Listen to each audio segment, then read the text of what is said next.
Welcome to Loputra YouTube channel. Today we will discuss the topic of section 35 of the Advocate Acts. ठीक है, सबसे पहले हम ये समझते हैं कि ये सेक्शन कहता क्या है। ये सेक्शन ये कहता है कि अगर कोई एडवोकेट अपने प्रेस्क्राइब एथिक्स के अगेंस्ट चलता है, मतलब वो कोई मिसकंडक्ट करता है, वो कोई ऐसी हरकत करता है जो उसे उसके एथिक्स मना करते हैं, या फिर वो एज ए एडवोकेट ये हरकत नहीं कर सकता, ठीक है, तो उसके खिलाफ उसको सज़ा कैसे मिलेगी, उसका प्रोसीजर क्या है, ये सब चीज़ें बात करते हैं सेक्शन 35। ठीक है, तो सेक्शन 35 में किसी जो एडवोकेट गलती करता है, कोई ऐसी मिसकंडक्ट करता है, तो उसको सज़ा कैसे कैसे होगी वो।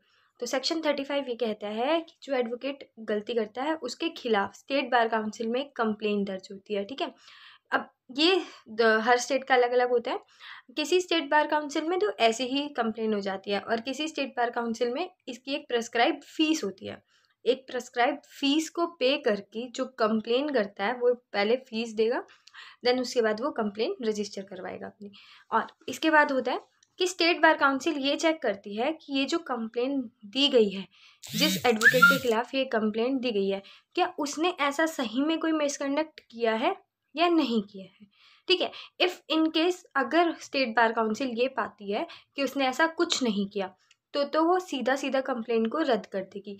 इन केस अगर स्टेट बार काउंसिल ये पाती है कि उसने ऐसा ऐसा कुछ किया है, ऐसा मिसकंडक्ट किया है, देन स्टेट बार काउंसिल एक डिसिप्लिनरी कमेटी बनाती है, और इस कमेटी के पास सारे राइट्स होते हैं कि वो ये चेक करे कि ये किया है या नहीं किया है, और किया है तो उसको सज़ा कौन सी देनी है, क्या देनी है।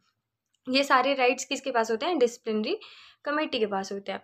अब डिसिप्लिनरी कमेटी सबसे पहले ये चेक करती है कि ये पूरे हेयरिंग होती है, सब कुछ होता है। ठीक है, जैसे ऑन केस चलता है वैसे ही ये भी केस पूरा चलता है। अभी डिसिप्लिनरी कमेटी सबसे पहले जो बनती है वो एक हेयरिंग की डेट देती है। डेट का नोटिस किस किस को देती है?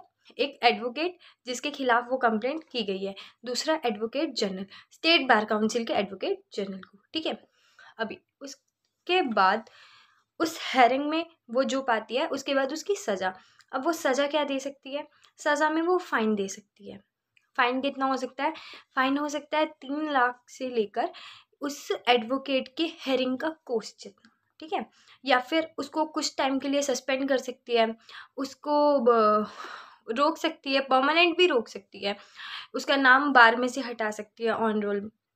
ठीक है, अब ये उसकी मर्जी है, जैसा उसने अपराध किया होगा, जैसा उसने मिसकंडक्ट किया होगा, उसी के अकॉर्डिंग उसे सज़ा दी जाती है। ठीक, अभी उसके बाद हमें इसके लिए एक केस लॉ समझते हैं। केस लॉ है हमारा Narottam Kaurasia versus MR. Murali. Narottam Kaurasia versus MR. Murali. इस केस में क्या होता है? इस केस में ये होता है कि एक केस कि मतलब किसी और क्लाइंट का केस था, तो वो उसके पास आया। वो जो एडवोकेट था वो उस इतना सक्षम नहीं था कि वो केस लड़ सके, तो वो क्या करता है, वो उन्हें मिसलीड कर देता है। वो उनको उनके केस के खिलाफ उल्टा सीधा बोलना शुरू कर देता है, उसके खिलाफ गंदे शब्द इस्तेमाल करता है, या कुछ भी उल्टा सीधा बोलता है, गाली वगैरह देता है, असॉल्ट करता है, मतलब एक तरह से। तो जो क्लाइंट अपना केस लड़ने आए थे, उन्होंने उस एडवोकेट के खिलाफ कंप्लेन करी कि इसने हमारे केस के लिए ऐसे गलत शब्द इस्तेमाल करे। तो इस कंप्लेन पे स्टेट बार काउंसिल ने पाया कि उसने ऐसा किया, वो दोषी है, तो उन्होंने डिसिप्लिनरी कमेटी बनाई। डिसिप्लिनरी कमेटी ने जब पूरे हेयरिंग सुनी, सब कुछ देखा, तो उन्होंने पाया कि इसमें उसने उनको मतलब ये मिसकंडक्ट नहीं है, क्योंकि एक मिसकंडक्ट शब्द बहुत बड़ा है, किस प्रकार से लिया जाएगा हमें नहीं पता, पर उन्होंने यह पाया कि वह ये केस लड़ने में असक्षम था, मतलब कि उसके वो ये केस लड़ नहीं सकता था, मतलब उसको लड़ना नहीं आता था या कुछ भी मैटर था, पर ये असक्षम था, इनकैपेबल था ये। तो उसने उनको मिसलीड कर दिया। उसने क्या किया, उसके खिलाफ उल्टे सीधे शब्द इस्तेमाल करे, इसलिए उस डिसिप्लिनरी कमेटी ने इस केस में उसको दोषी पाते हुए सेक्शन 35 के अकॉर्डिंग उसे सज़ा सुनाई। इसकी सज़ा उन्होंने क्या सुनाई? Improper behaviour. Intentionally wrong doing, deliberate violation, ठीक है।